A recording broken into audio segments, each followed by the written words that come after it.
श्री स्वामी समर्थ मंडळी, घरातील पितृदोष, वास्तुदोष व अन्य कोणतीही वाईट बाधा जर आपल्या घरामध्ये असेल तर दत्तगुरूंचा ओम गुरुदेव दत्त हा मंत्र आपल्याला घरामध्ये रोज नित्य पठण करायचा आहे। हा मंत्र रोज घरामध्ये पठण केल्याने सुख, समृद्धी आणि शांतता घरामध्ये आपल्या नांदेल। तसेच दत्तगुरूंचा हा अतिशय प्रभावी मंत्रापैकी एक मंत्र आहे।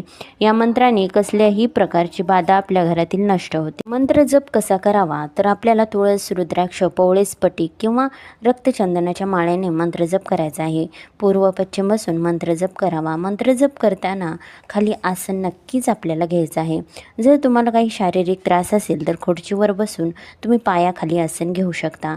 मंत्र आपल्याला शांतपणे न चुकता शुद्ध अर्थ समजूनच सावकाश बोलायचा आहे। मंत्र घाईने अजिबात पठण करायचा नाही। तसेच 108 वेळा जर मंत्र बोलायचा असेल तरच माळेचा वापर करावा, नाहीतर मंत्र तसाच बोलावा।